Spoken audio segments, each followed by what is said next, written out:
Olivia Carter stepped out of the restaurant into a quiet, rain-scented alley and hurried toward her car. She was used to commanding rooms and steering negotiations. But tonight her heels clacked against cracked pavement and unease crawled up her spine. 3 men emerged from the shadows and blocked her path. They expected an easy mark.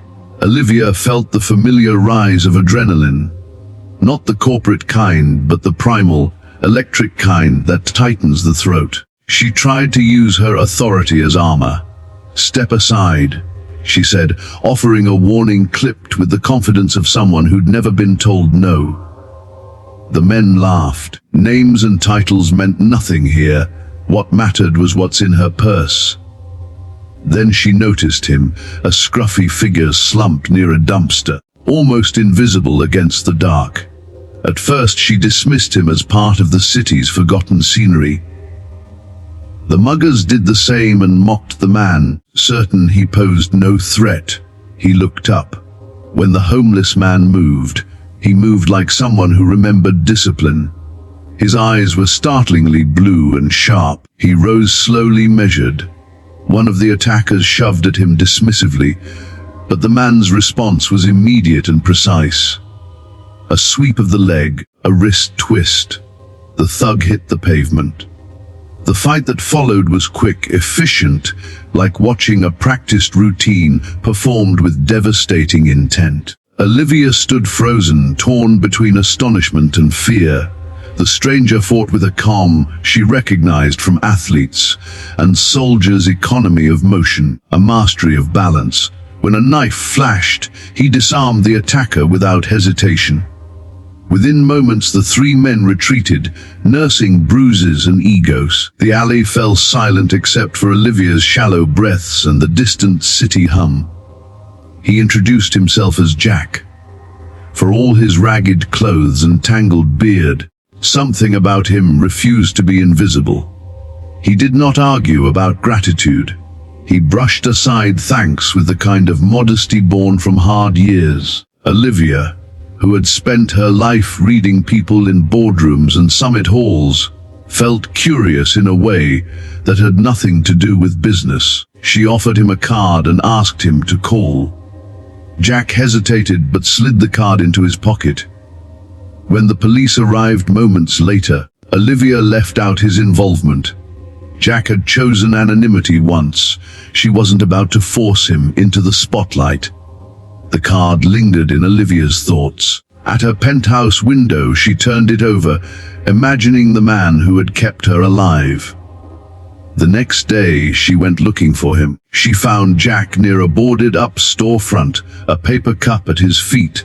Seeing him again, Olivia pressed for answers. He resisted at first, insisting his life was over and he belonged to the streets. But when she suggested the obvious, that someone who moved like that had trained, he admitted he had been a champion once. Competitions, medals, discipline, that was his language. Then everything had fallen away: injuries, betrayals, loss, sponsors left, family left. Olivia did not offer pity. She offered respect and a proposal: train, heal, and consider joining her, not as charity, but as someone whose skill mattered. Jack scoffed at the idea of belonging in her world, but the invitation planted something in him. She brought him to a small gym. She kept tucked between warehouses, mats, punching bags, a mirrored wall. The place smelled faintly of sweat and rubber, a sanctuary. When Jack stepped onto the mat, he moved like a man rediscovering a lost language. At first his body protested. Old injuries ached, and the years away from training showed.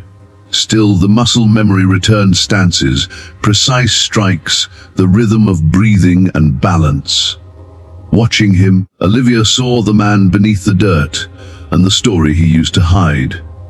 Over the following weeks, she kept her promise. He trained privately. He learned to accept care, medical attention, regular meals, the odd luxury he never admitted he wanted. Olivia sometimes brought Emily, her daughter, who watched his sessions with wide-eyed delight. For Emily, Jack became a hero, For Jack, Emily's innocent approval thawed walls he didn't know he had left. Not everyone approved.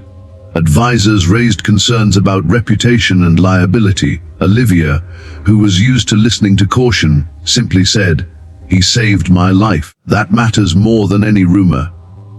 Jack overheard these comments and felt the weight of embarrassment and gratitude at once. He'd been invisible so long that someone standing up for him felt like an affront to the rules he'd adopted for survival.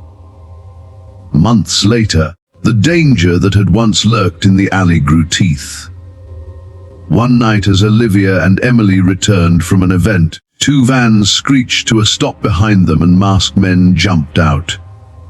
The attackers moved with coordinated intention. This was no random robbery, but a message. Jack's reaction was a reflex of muscle and will. "Stay inside," he ordered, and then moved into the open, ragged coat flaring, stance steady. He fought not for recognition, but to protect the people who had given him a reason to fight again. The attackers were strong and numerous, and the leader met Jack blow for blow in a brutal exchange. Pain hammered through Jack's body, but he kept coming back. Inside the SUV, Emily sobbed and cried out for him. Those pleas fueled something in Jack. He drew on memory and grit and, pushed by fear and love, delivered a spinning kick that felled the leader. The remaining attackers fled. Jack stood bruised and bleeding, victorious. When the police arrived, Olivia insisted he was with her. The officers exchanged skeptical glances at the man in ragged clothes, but Olivia's confirmation and the facts of the matter left no doubt. She took him up to the penthouse that night. Jack resisted at first, unsure how to inhabit polished floors and soft couches. But he found a place among them, Emily's warmth, Olivia's steady regard, the sense of being chosen. She made sure he received medical attention and could train without prying eyes. He refused to be treated like a charity case. Olivia didn't want him to be one. She wanted him to be a partner. As Jack rejoined training, his body healed and so did something in his spirit. He taught Emily small, careful movements and let her clap when he showed her a harmless technique. Her delight was medicine. He began to laugh again. Rumors swirled about the mysterious guardian who had defended the billionaire.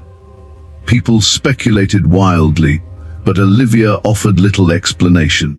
Jack preferred to remain in the wings, letting others invent whatever background they liked. For him, the attention was unnecessary. What mattered was that he had a role and people he would protect. Their bond deepened into family. Jack was a protector and a teacher.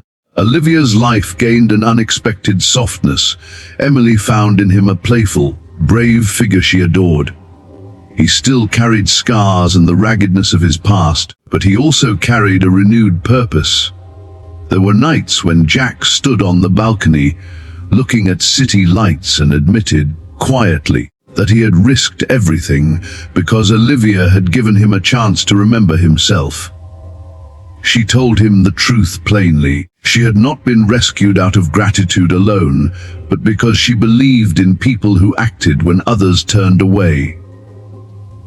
When Olivia raised a glass one evening, she said, "To second chances." Jack clinked his water bottle to hers. Life had not erased the past, but it had made room for new chapters.